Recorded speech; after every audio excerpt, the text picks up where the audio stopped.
Assalamualaikum warahmatullahi wabarakatuh. Pada kesempatan malam ini ya hujan cukup deras ya, jadi ada suara-suara gimana ya. Seperti janji saya pada tadi pagi ya, saya akan membahas sedikit ya gambaran saja tentang sirkuit on atau sirkuit standby yang tidak menggunakan I/O ya. Artinya tidak sebuah motherboard ya, motherboard generik ya, buatan atau pabrikan yang aneh biasanya tidak dilengkapi dengan sebuah SIO ya, atau SIO-nya nggak ada atau EC-nya nggak ada. Lalu bagaimana proses on-nya itu seperti apa ya, proses on-nya ya. Pada motherboard generic itu ya memang tidak ada skema dan tidak ada board view ya, jadi kita dituntut untuk lebih kreatif lagi ya. Dan saya pun mencoba lah menuangkan apa yang ada di lapangan ya. Memang saya nunggu-nunggu nih masalah ini muncul ya, dan alhamdulillah ya, ada kawan kita yang request seperti apa, dan ini adalah bentuk dari pengalaman yang selama saya ada di lapangan ya. Benar atau tidaknya ya tergantung perspektif Anda sendiri ya. Oke, kita mulai ya. Jadi pada intinya itu untuk bisa memahami seperti apa konsepnya ya. Kalau dilihat videonya Mas Esa ya, ketika power PS on hijau disotkan dengan pinset ya, dia akan nyala ya, mungkin tampil ya, sampai tampil.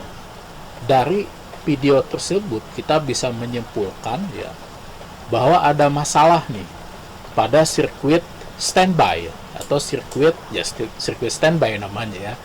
Jadi ada kegagalan proses on ya, dimana proses on-nya itu tidak bisa dilakukan secara otomatis ya. Gitu ya, tidak bisa dilakukan secara otomatis, harus di on paksa, yaitu dengan cara menjumper hijau dan hitam ya, baru dia mau on dan tampil mungkin ya. Nah, perlu digarisbawahi bahwa prosesnya itu yang pertama Anda pahami terlebih dahulu ya, konsepnya PS on. PS on adalah sinyal ya, yang dikirimkan oleh EC kalau dia memiliki EC. Nah, yang jadi masalah di sini adalah motherboard ini tidak memiliki EC, itu kan masalahnya. Tetapi jangan khawatir ya, setelah saya melakukan sebuah sebuah riset lah katakanlah gitu ya, kecil-kecilan, ternyata ada rangkaian pengganti EC atau rangkaian on, yaitu berupa sebuah atau beberapa buah BJT ya. Di lapangan itu ada dua model ya, ada yang menggunakan satu BJT ya, ada yang menggunakan dua BJT seperti ini ya di lapangan itu. Nah, itu untuk sirkuit PS on-nya ya. Lalu untuk sirkuit on-nya, power button-nya, dia memiliki dua juga ya, dua BJT. Cara kerjanya seperti apa ya? Sebetulnya cara kerjanya sederhana ya. Ketika si power on off kita tekan ya, kita tekan on off ini, dia akan mengirimkan sinyal namanya power button sebesar 3,3 volt kepada SB ya. Oke ya, dia mengirimkan sinyal button atau sinyal on ya, tujuannya adalah memberikan trigger kepada si SB supaya SB dalam yang awalnya dalam kondisi sleep ya, berubah menjadi kondisi on atau high, yaitu dengan mengirimkan sinyal sleep S3-nya, di mana nilainya adalah 3,3 volt. Itu ya. Tetapi sesungguhnya untuk mendapatkan sinyal ini ada beberapa persyaratan khusus selain power button ya. SB akan wake up ya, SB ini akan wake up jika dia satu mendapatkan tegangan standby. Tegangan standby besarnya adalah 3,3 volt. Oke, yang kedua adalah ya, SB ya mendapatkan clock 32768 kHz ya, di mana clocknya ini berasal dari sirkuit RTC ya, jadi mesti hadir dulu nih persyaratannya supaya SB-nya tuh wake up selain perintah tombol button ya, di mana ya yang utama itu tegangan standby 3,3 volt ya, kita namakan aja 3 volt standby ya. Yang kedua adalah clock 32768 yang berasal dari blok RTC ya. Sebelumnya kita akan bahas lebih dalam dulu tentang RTC ya. Dikatakan RTC ini adalah sebuah blok di mana di dalamnya itu terdapat rangkaian baterai CMOS ya, kemudian RBT-nya, kemudian dioda Schottky itu ya, sehingga dia menghasilkan RTC-PCC dan RTC reset ya. Satu lagi ya yang lebih lengkap lagi adalah intruder. Itu semuanya ini masuk, semua itu masuk ke dalam EC ya. Ke dalam SB, di mana PCC RTC dan RTC reset ya, nanti outputnya akan menggetarkan sebuah osilator yang menghasilkan frekuensi 32768 kHz, sedangkan intrudernya sendiri adalah internal regulator enable ya. Jadi di dalam SB itu ketika si SB-nya mendapatkan sinyal intruder antara 2,4 volt sampai dengan 3 volt ya, karena bersumber dari RTC ini ya sumbernya, di dalam itu ada linear regulator ya, step down, di mana step down-nya itu ya bernilai 1,05 volt untuk keperluan internalnya si SB ya. Mungkin untuk core-nya si SB mungkin ya, karena saya sendiri belum tahu, tapi kalau baca dari literatur ya kurang lebih seperti itu ya. Oke, kita kembali ya ke konteksnya ya. Jadi supaya si SB ini kerja menghasilkan sinyal slip S3 sebesar 3,3 volt, dia harus ada syarat ya. 1. Tegangan standby, 2. Clock ya. Yang ketiga adalah apa? Ada tegangan internal SB ya, internal chip ya, internal tegangan untuk kebutuhan regulator di dalam intinya SB itu sendiri ya.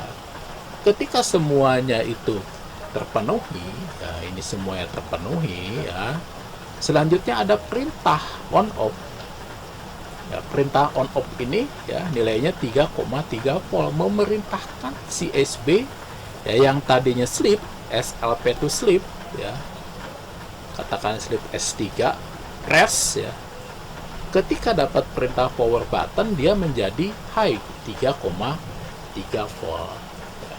Nah, sleep ini nantinya akan mengendalikan BJT ini ya, dimana PS on itu kan awalnya 5 volt ya, ketika mendapatkan sinyal sleep sebesar 3,3 maka PS on nya akan dibuang ke ground, sehingga PS on dikirimkan ke pin warna hijau.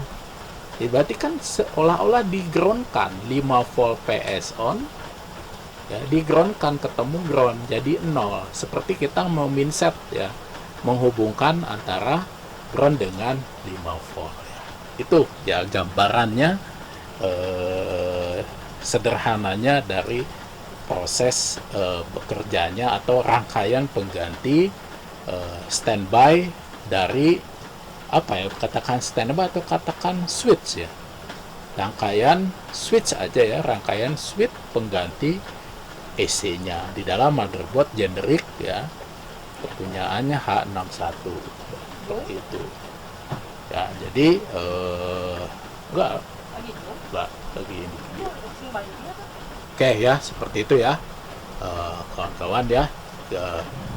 Videonya akan lanjutkan dengan video pengukuran ya, supaya lebih jelas lagi. Terima kasih.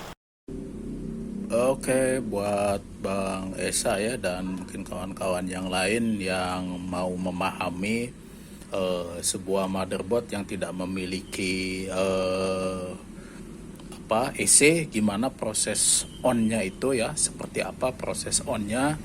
Jadi yang pertama itu yang harus kita pahami itu adalah sinyal PS on dulu ya. Saat belum di switch, sinyal PS on-nya itu bernilai 5 volt ya. Kemudian ketika di switch dia harus menjadi 0. Nah, saat 0 ini seperti logikanya itu PS on itu di-ground-kan terhadap ground ya, di-ground-kan gitu kan. Jadi nilainya jadi low. Oke. Makanya seperti apa ya? Yang pertama Anda cari periode ya, atau namanya BJT ya, kaki 3 ya, seperti ini ya kaki 3-nya. Oke, kita lihat. Nah, ini ya kaki 3-nya ya, seperti ini. Anda ukur ya di sini dari banyak periode ini ya.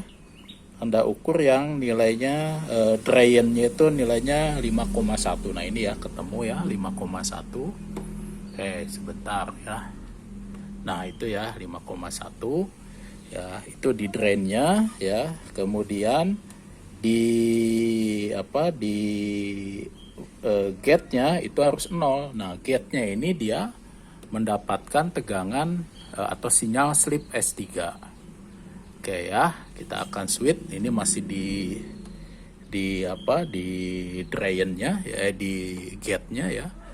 Saat kita switch, ini ada tegangan senilai 3 volt. Aduh, gimana ini cara switch-nya ya? Repot juga ternyata. Oke ya. Hup. Aduh. Oke. Ceritanya kita switch aja dulu ya, biar gampangnya. Ini kita switch. Oke, kita switch on ya. Nah, itu ya. Anda perhatikan di sini ya. Karena dia looping, dia nilainya 3 saat di switch ya. Anda lihat slip 3 di switch. Oke ya, 3 volt keluar. Lalu PS on-nya yang awalnya 5 ya, ini 5 volt. Ketika mendapat sinyal 3 volt, dia jadi 0. Nah, kemudian dia nyala ya. Prinsip dasarnya seperti itu ya. Kita akan jelaskan dengan gambar ya, seperti apa ilustrasinya.